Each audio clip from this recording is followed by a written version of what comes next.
Baik, selamat pagi teman-teman. Pada kesempatan ini saya akan melanjutkan materi kita tentang turunan. Khususnya pada kesempatan kali ini saya akan mulai membahas mengenai aplikasi turunan. Pada video-video sebelumnya kita telah menyajikan bagaimana kita menentukan turunan suatu fungsi. Yaitu kita punya dari yang fungsi-fungsi dasar, X pangkat N, kemudian trigonometri dasar, kemudian kita bahas aturan kombinasi, lalu fungsi yang lebih kompleks kita turunkan menggunakan bantuan aturan rantai, kemudian untuk implisit dan juga parameter telah kita berikan. Nah, pada kesempatan kali ini saya akan menjelaskan apa sih manfaatnya kita menentukan turunan suatu fungsi.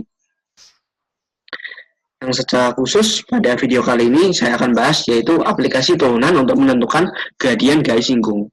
Nanti di video selanjutnya akan saya bahas bagaimana kita menentukan nilai maksimum dan minimum suatu fungsi, lalu naik turun suatu fungsi, cekung cembung, dan juga nanti terakhir akan ditutup dengan bagaimana kita menggunakan turunan untuk mencari informasi yang dapat kita gunakan untuk menentukan menggambar sketsa grafik fungsi. Oke. Lalu juga nanti ada aplikasinya dalam menentukan nilai limit yang disajikan, yang kita akan gunakan alatnya adalah aturan L'Hopital. Dan situ turunan memiliki peranan yang sangat penting. Baik, langsung saja kita mulai untuk aplikasi turunan menentukan gradien garis singgung. Pertama, kita diberikan grafik fungsi y9fx yang berwarna hijau ini. Diberikan suatu titik P dengan koordinat x0, y0, anggota kurva di sini. Kemudian kita menggambar garis singgung yang melalui titik P, yaitu G ini. Seperti ini garis singgungnya. Ini tugas kita adalah menentukan persamaan garis singgung G. Salah satu cara yang dapat kita tempuh adalah mencari gradiennya. Karena jika kita mengetahui gradien dari G, kita dapat persamaan garis singgung G adalah Y min Y0 sama dengan M dikali X min X0. Tapi di sini informasi kita hanyalah grafik fungsi, rumus fungsinya fx saja. Kita tidak tahu mg-nya ini berapa, karena modal kita hanya ini. Nah, di sini turunan memiliki andil untuk menentukan berapa nilai mg. Jadi kita pertama menggambar titik lain di kurva, yaitu Q. Saya gambar Q-nya di sini. Lalu kita hubungkan P dan Q dengan suatu garis lurus berwarna ungu. Kita lihat, dan perhatikan jika Q yang semula berada di sini, kita tarik dia mendekati nilai P sepanjang kurva Y, maka misalkan ini ke sini ya. Nah, misalkan di mana nih, di sini katakan. Ya, di sini. Di sini kita lihat kalau kita gambar garis baru yang saya beri warna coklat nih, maka kita lihat garis ini semakin di sini memang garis coklat ini akan semakin mendekati garis G. Nah, halnya jika kita terus dekati titiknya ke sini, ke sini, ke sini, ke sini, maka lama-lama garis yang terbentuk adalah garis G ini. Dengan catatan P-nya kita buat fix dulu ya, P-nya kita diamkan, nanti Q-nya jalan ke titik lain Q, kita gerakkan menuju P sepanjang kurva. Lama-lama garisnya akan menjadi garis G. Begitu juga kita jika punya dari sebelah kiri, yaitu titik R dengan koordinat X aksen, Y aksen, kita akan punya garis ini. Jika kita melakukan hal yang sama, mendekatkan R pada P sepanjang kurva Y9fx, maka nanti secara geometris lama-lama garis yang terbentuk akan menjadi garis G ini. Nah, di sini kita melihat dulu, mereview dulu persamaan garis.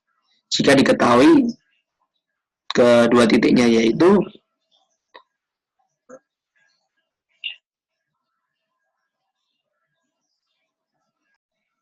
di sini kita tidak lagi menggunakan persamaan garis, tapi kita menggunakan gradien, yaitu gradien adalah, jika kita ingat gradien ini, gradiennya katakan apa ini, P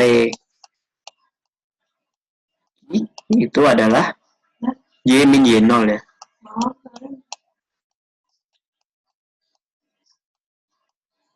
X min X0. Ya, sorry. Ini rumusan umum gradien. Nah, di sini kita ambil satu titik aja. Gradien yang guys ini kan Y min Y0 per X min X0. Nah, di sini kalau kita jabarkan lagi, Y ini adalah nilai dari Fx.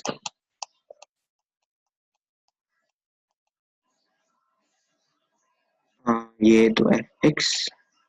Y0 ini adalah nilai dari Fx0.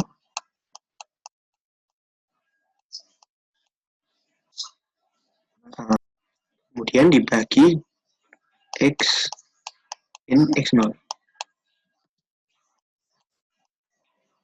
Oke. Kita lihat, jika X semakin mendekati X0, ya, kan garisnya akan mendekati garis G, sehingga semakin mendekati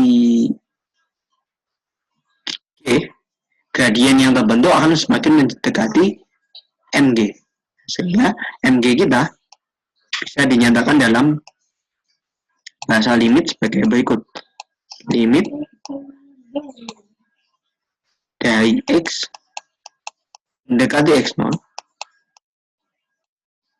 fungsi Fx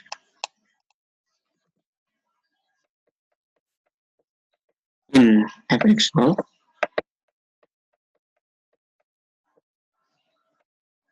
dibagi dengan X min X0. Nah, ini tidak lain, jika kita lihat persamaan yang kanan, yang limit ini tidak lain adalah definisi dari turunan fungsi di titik X0. Jadi dengan demikian MG dapat dicari dengan menentukan turunan fungsi F di titik X0. Dengan rumusan ini kita bisa lihat bahwa jika kita hanya diberitahu rumus fungsinya, kita bisa tentukan gradien garis singgungnya di sembarang anggota X0, anggota domain. Nah, di sini dengan jalan ini akan lebih mudah, sehingga kita bisa lihat nanti garis singgungnya adalah ini. Tinggal kita memasukkan Y0, MG, dan X0, dan kita dapat garis singgung itu. Baik, itu mengenai garis singgung. Kemudian ada yang disebut garis normal, yaitu garis yang tegak lurus dengan garis singgung. Itu misalkan di P ini, garis normalnya tidak lain adalah garis yang saya beri warna hitam ini. Dia harus tegak lurus. Nah, kita bisa ini katakan H garis normalnya. Nanti dengan aturan-aturan yang sudah ada, kita bisa cari gradien dari H dan juga sekali lagi menentukan persamaan garis H. Itu penjelasan tentang tinjauan geometris dari turunan suatu fungsi. Selanjutnya kita akan membahas beberapa contoh soal yang akan saya bahas di slide. Saya akan menggunakan PPT. Ini saya save dulu. Saya save dulu. Kemudian saya share yang bagian lain. Ya, oke.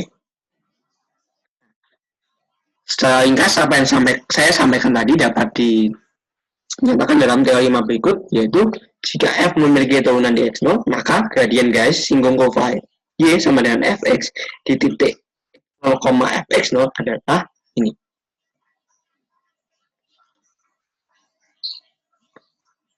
Oh, sorry, saya belum seleksi ya. Baik, iya. Nah, dengan demikian, persamaan garis singgung kurva Y sama dengan Fx di titik ini adalah sebagai berikut. Kemudian garis normal ya, ini saya sebutkan tadi, garis yang tegak lurus dengan garis singgung kurva. Baik, selanjutnya kita akan melihat beberapa contoh untuk menambah pemahaman kita.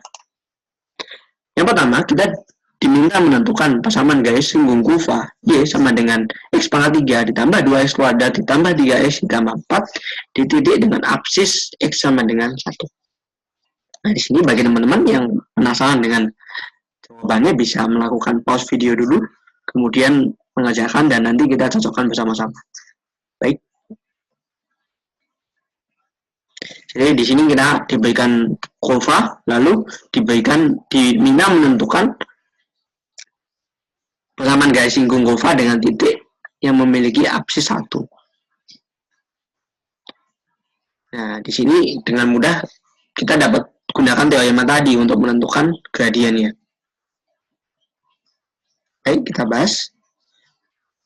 Pertama kita tentukan dulu turunan pertama dari fungsinya, yaitu yang sama dengan 3x kuadrat ditambah 4x ditambah 3. Lalu untuk menentukan gradien, kita mensubstitusikan x sama dengan 1 pada y aksen. Sehingga kita peroleh gradiennya adalah 10.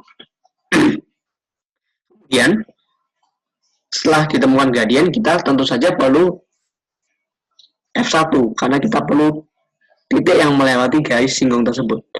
Nah, F1-nya dapat kita hitung dengan memasukkan substitusikan 1 ke F. Ini hati-hati ya, yang tadi untuk gradien, 1-nya disubstitusikan ke turunan pertama. Sedangkan untuk pasangan dari X sama dengan 1, tentu kita harus substitusikan pada kurva asalnya. Sehingga kita peroleh F1-nya sama dengan 10. Kemudian, dengan demikian, gradien garisnya 10 melalui titik 1,10. Berarti persamaan garis singgungnya adalah dinyatakan sebagai berikut. Baik, saya harap untuk contoh yang satu ini bisa Anda mengerti dengan baik. Intinya, kita mencari turunan pertama, lalu mencari gradiennya dengan mensubstitusikan apsisnya. Baik, kita lanjut ke contoh selanjutnya. Ini sedikit ditambah pemasarannya, yaitu kita diminta menentukan persamaan garis singgung kurva Y sama dengan 1/5 X pangkat 5 min 3X pangkat 3 ditambah 2X kuadrat ditambah 14X yang sejajar dengan garis ini. Y sama dengan 2X plus 1. Nah, jika kita ingat kembali saat SMP dulu, kalau kita punya dua garis yang sejajar, berarti kita punya fakta bahwa kalau ini garis ini dia sejajar jika G dan H sejajar, berarti kita punya gradien mereka adalah sama. Ini suatu konsep yang tidak boleh kita lupakan dan ternyata di sini sangat bermanfaat. Kita kasih nama ini, katakan H. Berarti MH-nya kita lihat dia sama dengan 2 ya. Nah, G itu sejajar, kita diminta menentukan garis yang sejajar dengan H, berarti MG kita haruslah sama dengan MH, yaitu sama dengan 2. Berarti di sini kita harus, di sini yang diketahui adalah gradiennya. Baru kita mencari titik dengan titik yang memiliki apsis jika dimasukkan ke turunan pertamanya sama dengan 2. Saya set dulu. Saya hapus yang sudah.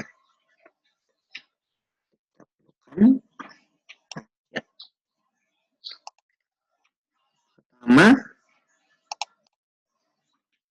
ini idenya sudah bisa ya. Ini G-nya Jadi untuk turunannya, aksen kita adalah ini X pangkat 5, X pangkat 4 min 9X kuadrat tambah 4X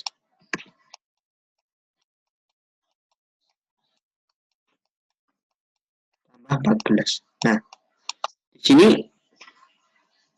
kita akan mencari X0, Y0 nya. Itu yang pertama X0 nya dulu.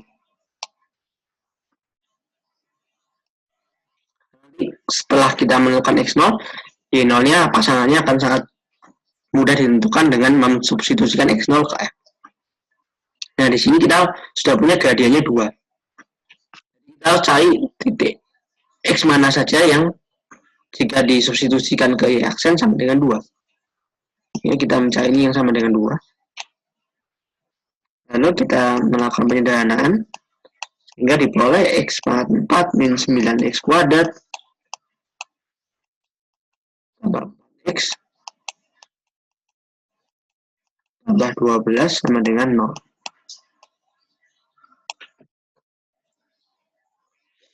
Baik, di sini kita bisa menggunakan aturan Horner untuk melakukan faktorisasinya. Nah, ini nanti Anda bisa coba sendiri. Ternyata faktorisasinya berbentuk ini, X plus 1 dikali X min 2 kuadrat dikali X plus 3. Dengan demikian, X0 yang terbentuk adalah ada 3 buah, yaitu saya beri nama X0. Untuk faktornya ini adalah min 1. X1 sama dengan 2. Kemudian X2 itu sama dengan min 3. Nah, berarti kita punya 3 absis. Yang mana nanti kalau di absis ini garisnya bergradien 2. Nah, tentu saja dengan absis yang ada 3 buah ini, kita juga punya 3 koordinat yang menjadi pasangannya, yaitu Y0 yang kita substitusikan, yaitu Fx0. Dan nanti sama, Y1 adalah Fx1, Y2 adalah Fx2. Nah, dengan demikian kita punya 3 buah titik, yang mana di situ garis singgungnya memiliki gradien 2. Dan tentu saja karena ada 3 titik, kita memiliki 3 buah garis singgung yang memiliki gradien sama dengan 2. Jadi untuk substitusiannya bisa Anda hitung sendiri. Di sini saya memberikan ide-ide dasar.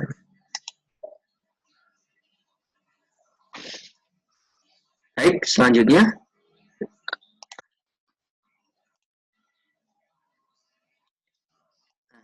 kita akan melihat bagaimana kalau kita punya proof-nya berbentuk implisit. Kalau yang tadi kan sudah eksplisit ya, jadi tinggal turunannya dihitung pakai aturan-aturan yang ada, kita dapat gradiennya. Bagaimana kalau dia turunannya fungsi implisit? Di sini kita diberikan grafik ini, X kuadrat plus Y kuadrat sama dengan 16, yang saya yakin Anda sudah familiar, yaitu adalah lingkaran dengan pusat 0,0 dan jari-jari 4. Kita diminta menentukan persamaan garis singgung yang melalui akal 8, min akal 8. Di sini diingat kembali,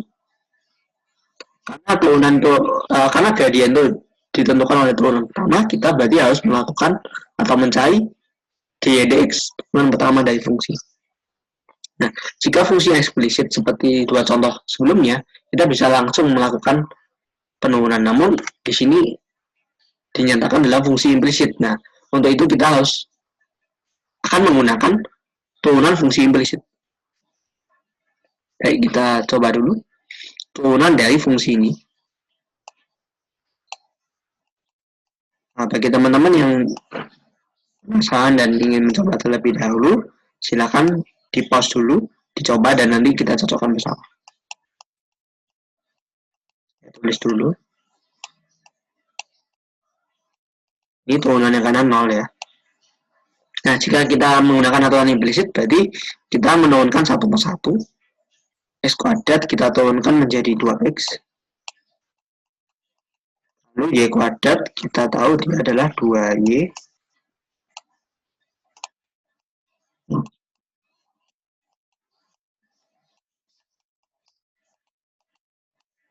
Nah, jika kita lakukan penyederhanaan, berarti dx-nya adalah min 2x per min 2. 2x per 2y, sorry. Nah, kalau kita sederhanakan lagi, berarti min x per y. Ya. Turunan pertamanya adalah min dy dx-nya adalah min x per y. Di sini, karena garis singgungnya, ini kan melalui akar 8, min akar 8. Berarti di sini adalah titik x-nya, di sini titik y-nya. Dengan demikian, gradiennya adalah di sini x-nya min akar 8, x-nya min akar 8 dibagi min akar 8 adalah 1. Gradiennya 1. Dengan demikian garis singgungnya adalah y min 0, y min y0, berarti y min akar 8 sama dengan y plus akar 8 dikali 1 kali x min akar 8. Ini adalah garis singgung yang melalui titik ini.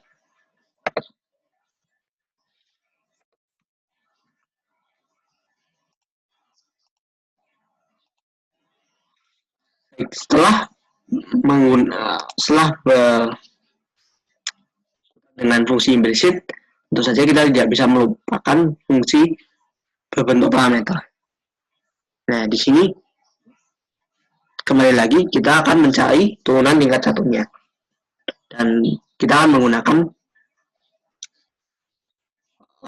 turunan fungsi parameter. Baik, saya beri waktu sebentar untuk Anda bisa menentukan soalnya, dan nanti kalau penasaran bisa di-pause dulu videonya. Baik, kita bahas. Untuk turunan fungsi parameter, kita menentukan dx dt dan juga dy dt yang kita dapat sebagai berikut.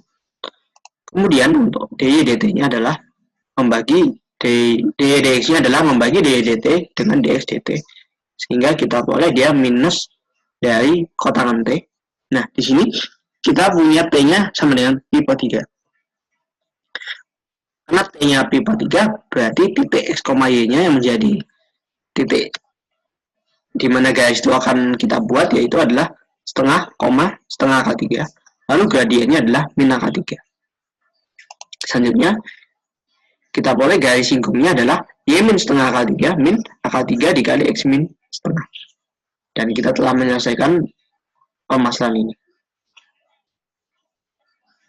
Baik, saya harap penjelasan saya dapat dimengerti dengan baik oleh teman-teman. Dan terakhir, untuk menambah pemahaman, silakan mengerjakan soal-soal latihan yang sudah ada di sini. Saya berikan 4. Juga maaf, tadi saya belum memberikan contoh yang garis normal. Anda bisa juga berlatih menentukan garis normal, karena nanti garis normal itu tinggal mencari gradien garis yang tegak lurus dengan garis singgungnya. Nah, perlu saya review sedikit. Jika ini G dan ini H, mereka tegak lurus. Jadi ini H, ini H, ini G. Kalau mereka tegak lurus, jadi gradien G dikali gradien H itu harus sama dengan min 1. Di sini nanti kita bisa menentukan gradien dari H jika diketahui gradien dari G. Itu untuk garis normal. Baik, saya rasa cukup untuk penjelasan saya mengenai aplikasi turunan dalam menentukan gradien garis lingkup. Dan saya mohon maaf jika ada kesalahan, baik itu salah ucap maupun salah tulis. Saya mengucapkan terima kasih atas perhatiannya. Sampai jumpa di video-video selanjutnya. Saya harapkan Anda bisa memahami apa yang saya sampaikan. Terima kasih.